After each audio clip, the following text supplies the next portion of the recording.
میں نے جو حوالہ پڑھا یہ اعمال کی کتاب چوتھا باب اور 32ویں آیت ہے، اور اس سے ہمیں پتہ چلتا ہے کہ کلیسیا پتھر، لکڑی یا مٹی کا بنا ہوا گرجا گھر نہیں بلکہ یہ پاک لوگوں کی جماعت ہے۔ لکھا ہے کہ یہ ایمانداروں کی جماعت تھی، ان لوگوں کی جماعت ہے جو یسوع مسیح میں بلائے گئے ہیں، جن کو خدا نے یسوع مسیح میں بلایا ہے۔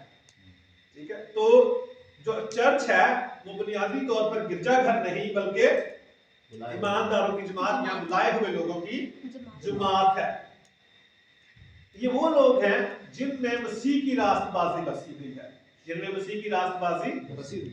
ہم جو مسیحی ہیں اور بالخصوص ساتویں ریفارم چرچ یہ ایمان رکھتا ہے کہ ہماری اپنی اس میں کوئی لیاقت نہیں بلکہ یہ خدا کا فضل ہے اور یسوع مسیح کی راست بازی ہے جس کے وسیلے سے ہم بچائے گئے ہیں۔ تو جو لوگ یسوع مسیح پر پورے طور سے ایمان رکھتے ہیں، جو انحصار کرتے ہیں یسوع مسیح کی راست بازی پر، جو اس کے فضل پر یقین رکھتے ہیں، یہ ان لوگوں کی جماعت ہے۔ اچھا جی، اگر ہم اعمال کی کتاب 7ویں باب کی 38ویں آیت کا مطالعہ کریں تو ہم دیکھیں کہ لفظ کلیسیا اسرائیل کی جماعت کے لیے بھی استعمال ہوا۔ لفظ کلیسیا جو ہے یہ اسرائیل کی جماعت کے لیے بھی وہاں پر خدا کا خادم اسے بیابان کی کلیسیا کہتا ہے، بیابان کی کلیسیا۔ ٹھیک ہے جی، پھر مقدس لوکا اسی آیت میں جو میں نے پڑھا اسے ایمانداروں کی جماعت قرار دیتا ہے، کلیسیا کو ایمانداروں کی جماعت قرار دیتا ہے۔ اچھا، ایک اور بڑی خوبصورت بات ہے کہ کلیسیا ان لوگوں کی جماعت ہے جو زندہ ہیں، مر چکے ہیں اور ان کی بھی جو پیدا ہوگی۔ یہ کسی اور مذہب میں نہیں، آپ اگر دنیا کے مذاہب کا بھی مطالعہ کریں تو کسی مذہب میں ایسا نہیں ہوتا۔ ٹھیک ہے، لیکن کلیسیا ان لوگوں کی بھی جماعت ہے جو بھی پیدا ہوگی۔ سب کو پتہ ہے کلیسیا کی ابتدائی پینتیکوست یعنی خمسین کے وقت پر ہوئی۔ مسیح کی آمد ثانی تک لوگ یسوع مسیح پر ایمان لا کر کلیسیا میں شامل ہوتے رہیں گے۔ کلیسیا سے مراد ایک مقامی جماعت بھی ہے، ایک مقامی جماعت، اعمال 19واں باب، اور اس کا مطلب یہ ہے یہ ایک ایسی مقامی کلیسیا ہے جو یسوع مسیح پر ایمان رکھتی ہے۔ مثالیں بائبل مقدس میں موجود ہیں، روما کی کلیسیا، افسس کی کلیسیا، کرنتھس کی کلیسیا، ٹھیک ہے، اس کے علاوہ فلپی کی کلیسیا، یہ سارے خطوط ہیں، آپ کو پتہ ہے۔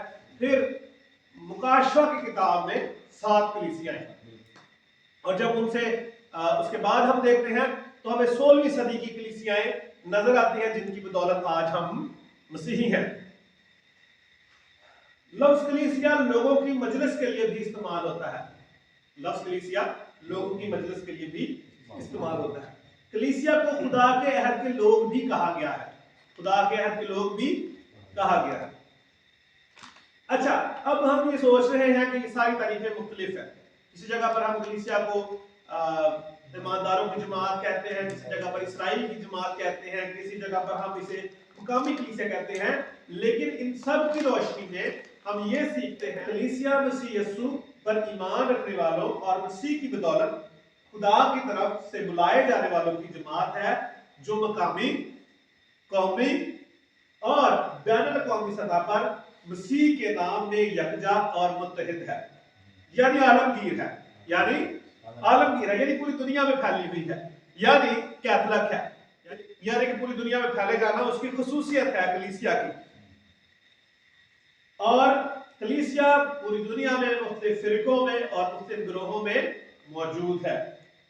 کلیسیا کا کام خدا کی بادشاہی کے قیام، مسیح یسوع کی گواہی کی علمبردار اور خدائے واحد کی پرستش اور عبادت کرتی ہے۔ کلیسیا خدا کی مرضی کو اس کے فضل سے بجا لاتی اور خدا کی بادشاہی کا وسعت دینے کی کوشش کرتی ہے۔ اس کو ذرا غور سے سیکھنے کی ضرورت ہے۔ یہاں میں نے کہا ہے کلیسیا کا کام کیا ہے، کلیسیا کا کام کیا ہے؟ خدا کی بادشاہی کا قیام، خدا کی بادشاہی کا قیام پہلا کام۔ دوسرا، مسیح یسوع کی گواہی کی یہ علمبردار ہے، کلیسیا یعنی کہ انہوں نے کلیسیا نے جھنڈا اٹھایا ہوا ہے کہ ہم نے مسیح کی گواہی دینی ہے، ٹھیک ہے۔